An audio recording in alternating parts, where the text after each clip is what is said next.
sa bus. Ito yung bus dito sa Hong Kong. Kapag dito sa village namin, maliit na bus lang yung pwedeng sakyan. Hindi kagaya kapag nasa city na, may mga double deck na doon. Kaya maliliit lang yung bus dito. Tsaka ang napansin ko dito guys sa Hong Kong, kapag nag-tap ka ng octopus, magkaiba siya kagaya sa Singapore. Sa Singapore kasi kapag nag-tap ka ng EasyLink card, dito naman natawag doon octopus. Kapag nag-tap ka, hindi pa doon mababawas yung pamasahe mo. Mababawas siya kapag lumabas ka na. Magtatap ka ulit kapag ikaw ay bababa na. So, doon mababawas yung pamasahe. Ayan, dito kami nakatira, or dito nakatira yung amo ko sa village. Hindi kagaya sa kapag nasa city ka nakatira, sa mga building, matataas ang building. So iba dito sa napasukan kong amo, nasa ano sila, nasa kung sa atin nasa subdivision.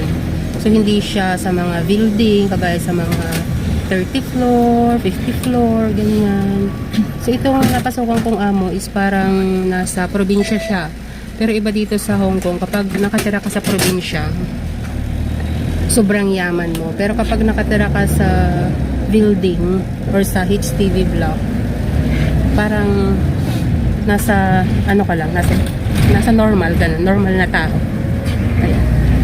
So medyo malapit na tayo sa city, kaya kung makikita nyo, ayan na yung mga building, matataas na building. Ayan. So dyan ako sanay sa mga ganyang building. Nanibago ako sa ganitong klase ng bahay, yung subdivision. Merong garden, merong garahe, pero buti na lang hindi ako nag-car wash. Kasi sa totoo lang, hindi ako marunong mag-car wash.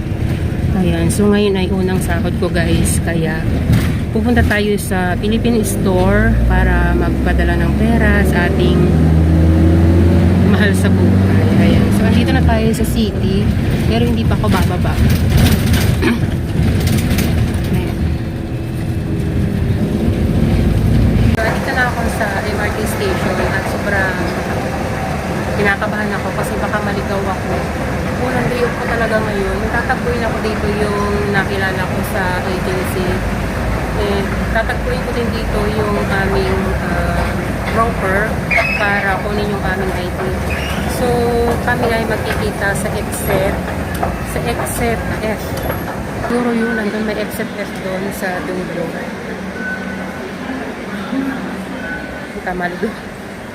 Kamaligaw ang ID. So, kailangan mag-video tayo para meron tayong daan pabalik. Susugsugin lang natin yung video. So, baka bawal mag-video dito sa loob. Kaya, yan, exit F. So, siguro ito yun. May C at F. So, susugsugin ko lang to.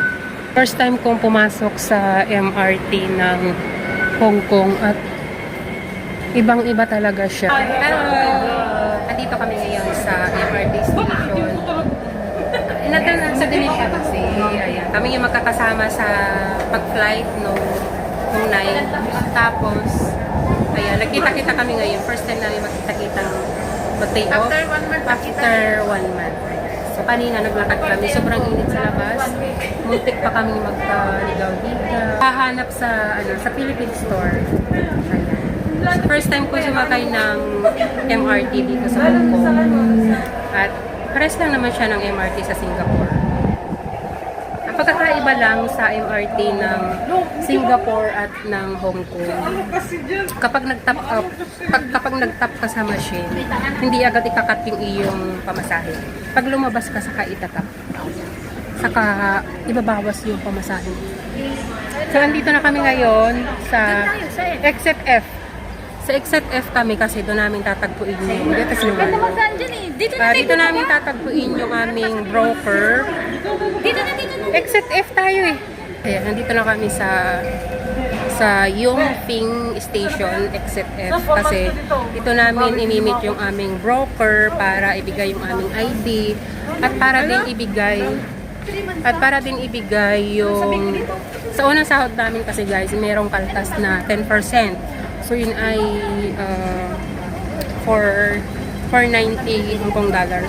So sa piso parang mga pag hindi 3,000, 4,000 pesos. Ha?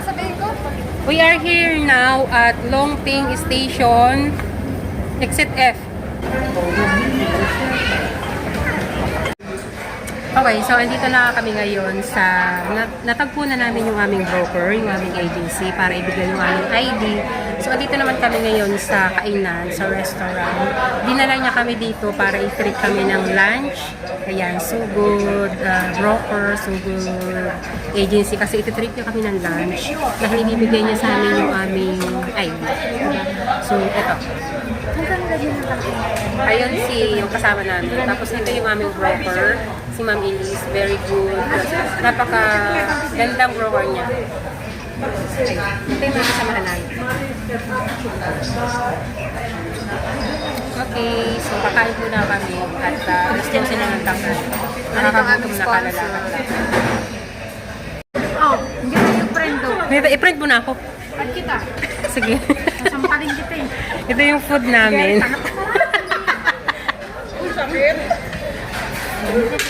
Video, ma'am. Pause. Police consultant. Yes. Consultant. When they Yes. arrive, take taxi from airport.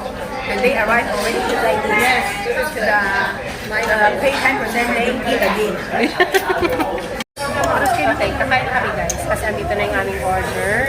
Ayan ang palibre sa amin ng aming agency ni Ma'am Lois. Hari ko na siya. Kain tayo. Kain tayo guys. Kain tayo guys. Kain. Dahil ito ay libre. Right.